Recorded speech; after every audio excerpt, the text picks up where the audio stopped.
Subo al monte de mi pueblo, subo a la parte más alta del monte, encima de mis recuerdos, encima de mi vida. Bueno, pues buenas tardes. Es un placer estar aquí recordando a alguien muy importante en nuestra ciudad, en nuestros festejos de aniversario. Hemos tenido un nutrido grupo de invitados y hoy especialmente acabamos de terminar eh, una charla entrañable con alguien que significa mucho para nosotros los parralenses, porque es una partecita, una partezota que tenemos ya con nosotros de un personaje entrañable, enorme, fascinante, Carlos Montemayor Aceves. Tenemos sus cenizas en el templo de San Juan de Dios, es lo que nos queda. Pero hoy, añorando esa parte de nuestro Carlos Montemayor, hemos invitado a su hija Victoria. ¿Y quién mejor que Victoria Montemayor nos relate algo sobre su padre, el enorme Carlos Montemayor?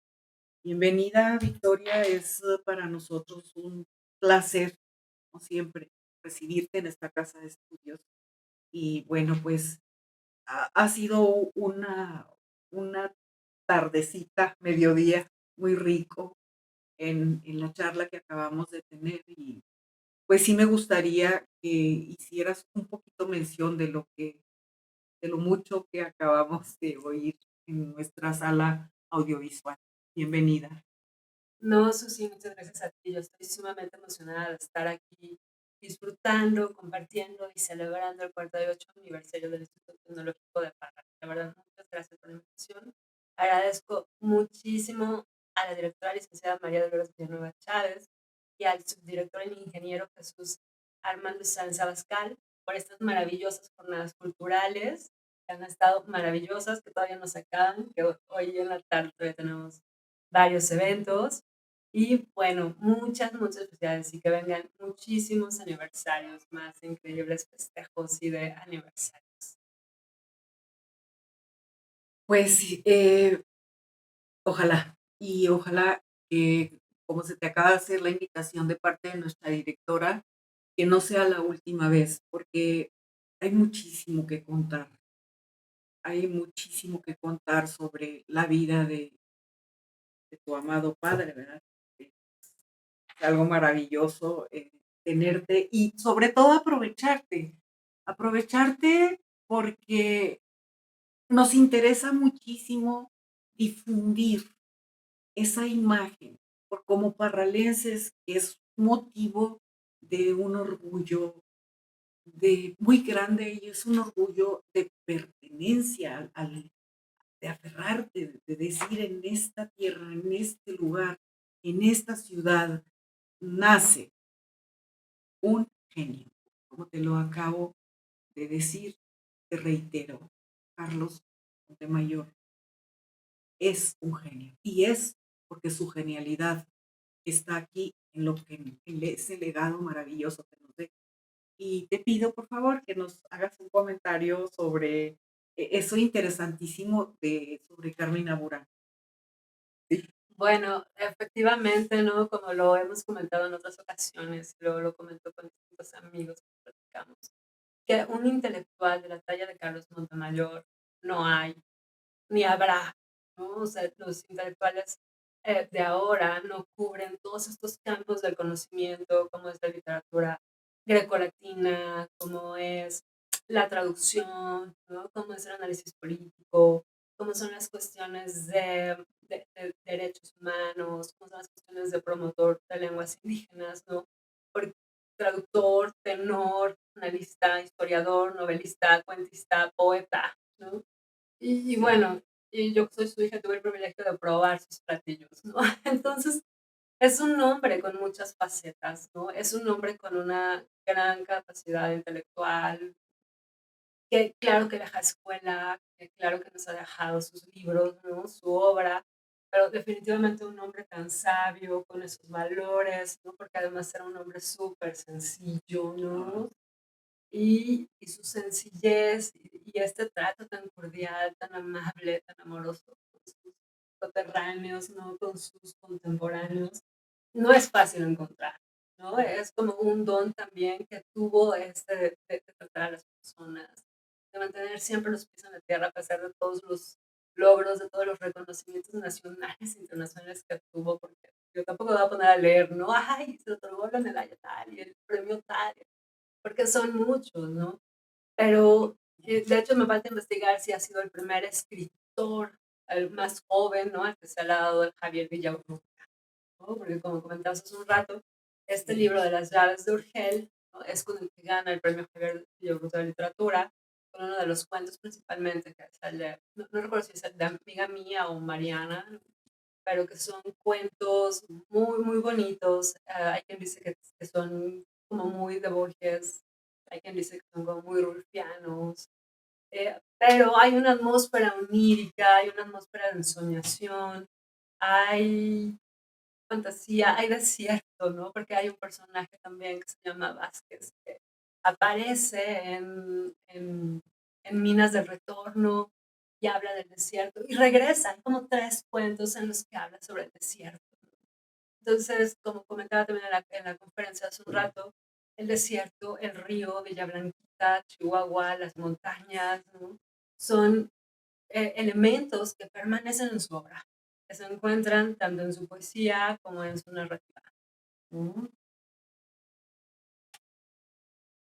Que además para nosotros significan tanto esa parte tan humana, ahorita que dijiste sencillo, es que eh, lo trasmina en lo que escribe, en esa parte, en este poema con ese pequeño epígrafe que quise abrir, es hablar sobre Parral de la manera que lo hace, eh, es de otro nivel, porque sí se ha escrito mucho sobre Parral, canciones y eso, pero la primera vez que yo leí ese poema, se me quedó tan grabado, te penetra, a todos los que vivimos aquí, hay una identidad a través de toda esa parte que es de su casa. Eso que nos describe, tienes ese poema hermoso Claro. que nos leíste, que es tan personal, tan íntimo, que ves y tan lleno de imágenes y yo me imagino a ese papá que fuma afuera. Entonces eso no, es algo que tenemos que leer, que tenemos que conocer, que tenemos que enorgullecernos. Y léenos algo, por favor, Sí, de lo ese que poema que dices es un así, poema que por supuesto me sí, gusta mucho porque retrata a mi abuelo, sí, ¿no? claro, Porque como dices, es personal, mi abuelo sí, está aquí, ¿no? sí, Y está este parral y están las minas, ¿no? sí. El poema se titula Memoria de la Plata. Mi padre solía fumar en las noches sentado fuera de la casa. El calor del verano inundaba el mundo. Todas las estrellas se reunían sobre nosotros como si ninguna pudiera perderse. Yo miraba el cerro de la mina y a lo lejos escuchaba el sonido de los molinos, el rumor subterráneo de metales, hombres y agua rumbrada. Creía que la plata era blanca, brillante como la lluvia en las noches, o como los reflejos cada junto a las peñas. Aún creía que iluminaba la mina como una gran cascada. Ignoraba que era negra, que era un verano sofocante como una espuma de asfixia o muerte, y que los hombres caían como nuevas noches en un túnel sin estrellas, sin viento, sin un padre fumando al lado de ellos.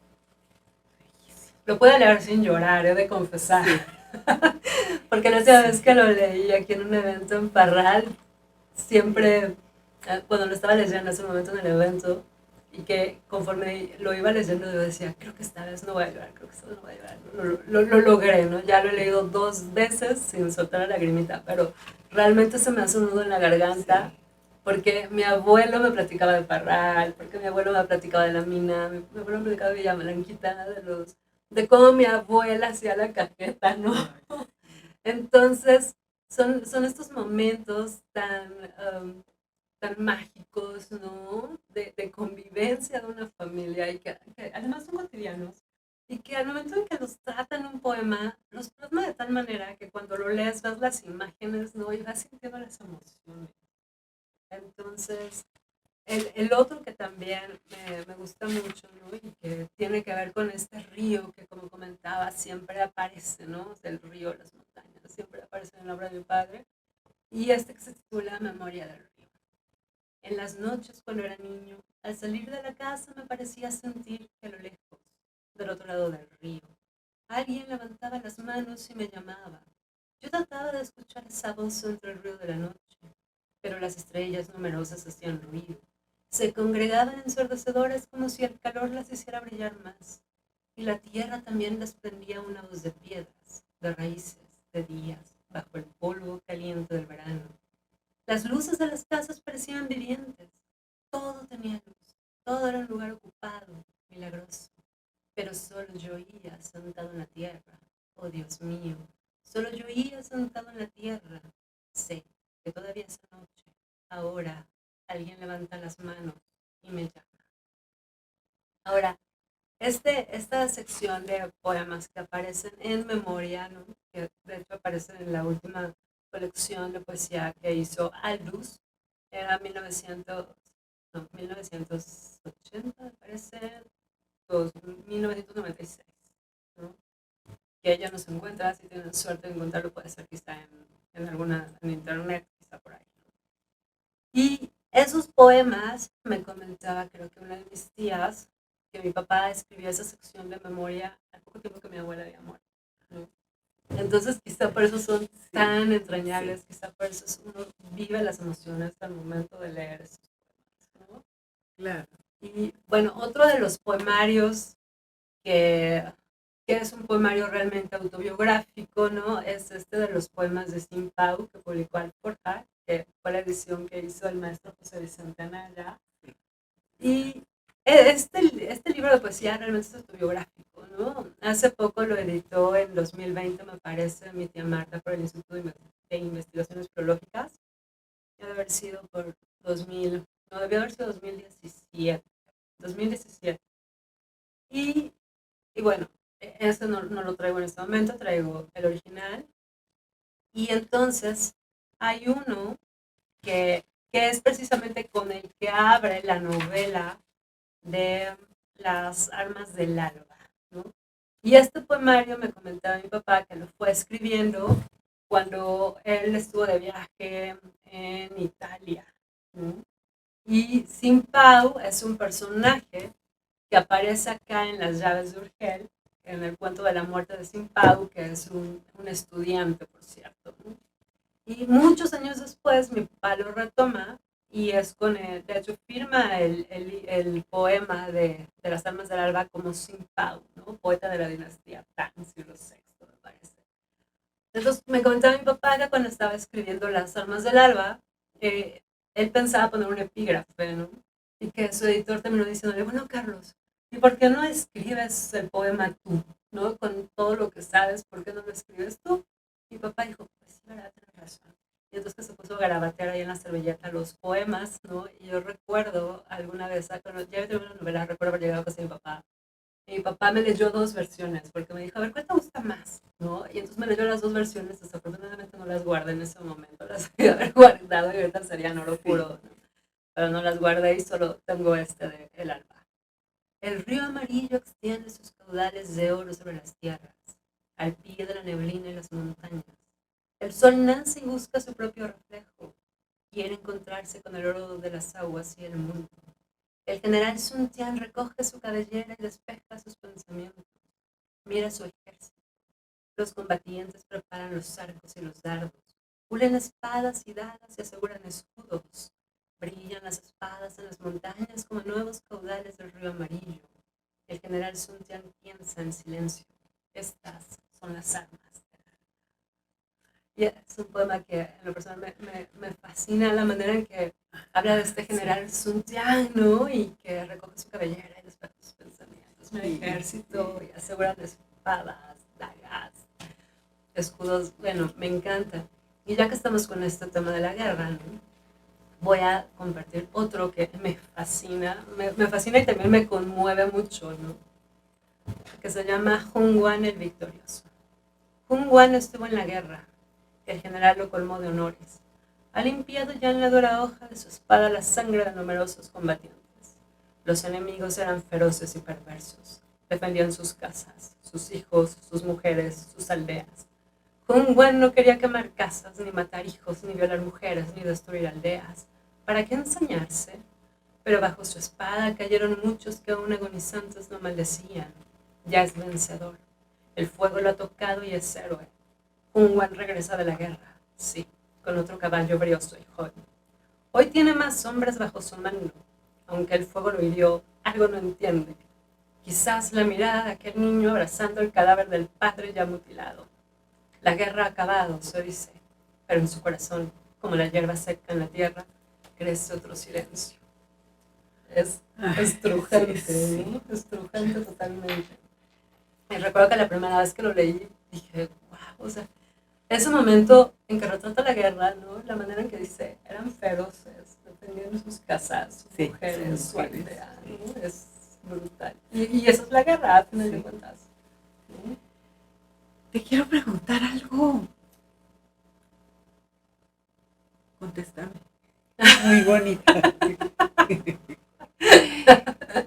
¿Qué se puedo, sí. siente? ¿Qué sientes ser? Te veo, te escucho, te he visto con tus ojos que se quieren arrasar de llanto cuando hablas de tu No, papá. ya empezó. ¿Qué es? ¿Qué siente Victoria Montemayor ser la hija de Carlos Montemayor? Se siente, fíjate que antes sentía una gran responsabilidad. Cuando mi papá murió, sentía una gran responsabilidad, ¿no? Era como, tengo todo esto, ¿no? ¿Y qué voy a hacer? Pero después, ahora a 13 años de distancia, digo, o sea, es un gran legado, pero lo he tratado de conservar, ¿no? Cada vez que me invitan a espacios a hablar de mi padre, pues claro que voy, claro que lo disfruto, ¿no? Porque de ahí vengo. Y fíjate que ahora ya esa responsabilidad que sentía en el 2011, como que se ha ido atenuando, ¿no? A lo largo de estos años, porque me doy cuenta que al final no está en mis manos conservar el legado de mi papá, ¿no? O sea, al final mi papá tiene estos libros, ¿no? Los lanza al mundo y es una responsabilidad que tendríamos todos, ¿no? O sea, los herederos principalmente, quizá mis tías, ¿no? Pero, pero al final, ahí está esa obra y las personas que estén destinadas a encontrarlo, lo van a encontrar, ¿no? Y es una obra tan vasta que me parece que Sí, se está divulgando, ¿no? O sea, todavía me preguntan por la traducción de Safo, todavía me preguntan, hay quien me pregunta por la traducción de Ledo Ivo, sí, ¿no? Hay quien me pregunta por las bucólicas de Virgilio, que solamente fue la égloga cuarta que tradujo, hay solamente, ¿no? De latín a español, porque no tradujo más, ¿no? Pero, o está este de Carmina Burana, ¿no? Que también leí hace un rato y que desafortunadamente son traducciones que no se encuentran. Y que sí, obviamente luego sí. me preguntan, ay, pero ¿por qué no se encuentra traducción de tu papá? Y pues es algo que tampoco depende de nosotros, porque luego las editoriales dicen, sí, sí, yo te lo publico, pero al final pareciera que como, no, como que no les importa, ¿no? Que por más que les insistes, no quieren, ¿no? En alguna ocasión le dije a mi tía Marta, que está ahí en Filológica, le dije, oye, pues ¿por qué no que el instituto publique Carmina Burana, que vuelva a editar Safo, ¿no? O sea, lo latino, lo clásico, que al instituto de estando tú ahí, lo puedes acoger, ¿no? Claro. Y no me dijo nada, pero había pasado un año de la muerte de mi papá, entonces también. Sí, era Entonces, muy bueno, difícil. no sé, pero hace un rato leía, por ejemplo, ¿no? Que comentaba que cuando mi papá me llevó a ver Oye, pero no te quise hacer llorar, es que hoy, No, hoy es un día como hoy, sepulté a mi papá. no, no me Sí. digas. Entonces, ahorita que yo te estaba escuchando, también yo tenía aquí, pues, pues porque son las figuras importantísimas en nuestras vidas, ¿verdad? Entonces, eh, eh, pero aquí resulta que tú eres la hija de Carlos Montemayor y eres una invitada especial que tuvimos hoy. Sin embargo, cuando estabas leyendo mucho de lo que leías, también la imagen de mi papá estaba fumando ahí afuera las tardes y luego aquí Parral y luego el ruido de las minas, ese silbido que escuchamos, todo eso. Entonces hay una retrospectiva que te llega y te toca el corazón. Entonces sí es algo profundo. Y te hice la pregunta porque, bueno, por la admiración que yo tengo por toda la obra de Montemayor y porque te veo ya muy segura y te he visto con tu crecimiento personal, porque también sé que ya tienes tus propios libros, porque también sé que piensas o estás traduciendo, porque no te has quedado y ahí vas. Y también para nosotros, de alguna manera, Victoria, estamos compartiendo contigo algo que nos toca como parralenses, pues de tu papá. Esa fue la pregunta, sin ánimos de entristecerte al grado del llanto, pero bueno, pues somos seres humanos y bueno, así Oye, está. pero ya Entonces, lloraste, ya dejaste la lagrimita, ya es más sí, válido, ya, ya lo. ya. Entonces, compártenos algo más, lo que quieras, y para escucharte Bueno, de nuevo. fíjate que con esto que me estás comentando, ¿no? De mi padre y la cuestión de lo que es ser hijado, un gran escritor, de un gran intelectual, de una gran figura como lo es él, ¿no? Y hace mucho, precisamente en el 2020, por el aniversario, 10º aniversario luctuoso, me invitaron a publicar algo en la jornada, ¿no? Y entonces, algo que escribí en ese momento, dice, lo admiraba como escritor intelectual, lo acompañé en algunas de sus conferencias, en las presentaciones de sus libros y sus discos. Lo amaba y lo sigo amando como el padre amoroso, alegre y sabio. Claro que me regañó varias veces, pero la esencia del ser maravilloso que fue, conmigo la conservo en mi corazón, y es lo que me anima a seguir. No ha sido fácil, vivir al cobijo de una figura tan grande e importante siempre lleva sus riesgos. Y me decía Pablo Espinosa, que me invitó, es que la manera en que dices, vivir al cobijo, ¿no? O sea, eso es, no me acuerdo qué me dijo Pablo, pero me dijo, eso me parece fascinante, la manera en que lo dices, porque efectivamente estás como al cobijo de esta sombra, ¿no? O sea, porque al final, de este árbol, perdón, porque al final siempre vivía al cobijo del papá, ¿no? Con él llegaba, con él lloraba, con él platicaba, ¿no?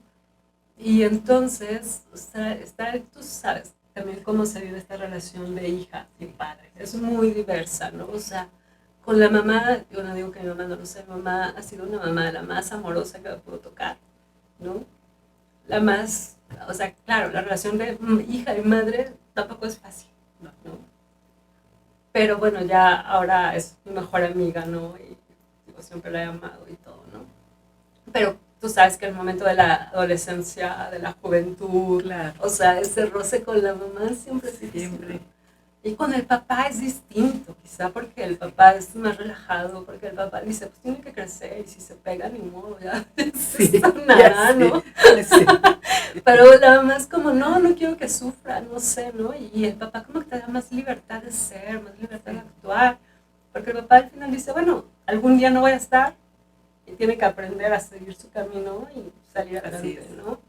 Entonces, o sea, realmente llegar a casa de mi papá era mi rinconcito, ¿no? Donde yo estaba segura, donde yo Claro. hablaba, donde podía comentar con él mil cosas, ¿no? Y no se enojaba, ¿no? Entonces siempre era como siempre fue una relación muy, muy bonita con él, ¿no? O sea, siempre tuve mucha confianza, siempre le platicé todo. ¿Con qué cerramos, Victoria? Bueno, pues mira, como ya mencioné lo de Carmina Burana, ¿no? Podría ser, podría ser con, así resumiendo la anécdota, que cuando yo estaba en la prepa, mi papá me llevó a ver al Palacio de Bellas Artes, ¿no? Este ballet maravilloso de Nelly Japé y la Orquesta Sinfónica, ¿no? Y mi papá había acabado de traducir este libro de Carmina Burana, ¿no? Y para quienes hemos escuchado Carl Orff, aunque sea en YouTube, si hemos tenido la oportunidad de verlo en vivo, es una música realmente alucinante, ¿no? Y luego ver en escena todos estos sopranos, tenores, barítonos disfrazados, ¿no? En cada uno de los caracteres medievales. Bueno, era una cosa alucinante realmente. Y entonces estos versos son los que me gustan mucho de Carmina Burana. Oh suerte, cual la luna con su ser variable, siempre creces o decreces. Haces que la vida detestable endurezca ahora y después cuide, jugando la viveza de la mente. Y a la pobreza y al poder como al hielo disuelves. Suerte cruel y vacía, rueda inconstante, perversa condición, falsa salvación siempre disoluble, ensombrecida y velada. También para mí te muestras ahora que por tu juego cruel mi torso desnudo llevo. Ay, pues bueno, muchos sentimientos encontrados. Muchísimas gracias, Victoria, por estar esta tarde aquí con nosotros. Ha sido un placer tenerte a nombre de todos los que trabajamos aquí, especialmente de nuestra directora, la licenciada Lourdes Villanueva. Eh, Te damos las gracias y les doy las gracias a mis compañeros de comunicación siempre con esa disposición, a Jessie, a la arquitecta Salgado, y que hacen posible esto que estamos haciendo, y muchísimas gracias a todos y gracias a ti. Y que no sea la última vez que nos acompañas en nuestro Instituto Tecnológico de Parral. Muchísimas gracias. Encantada de estar aquí. Muchas gracias. Gracias nuevamente y muchas felicidades. Que sean muchos años más de festejos y jornadas culturales.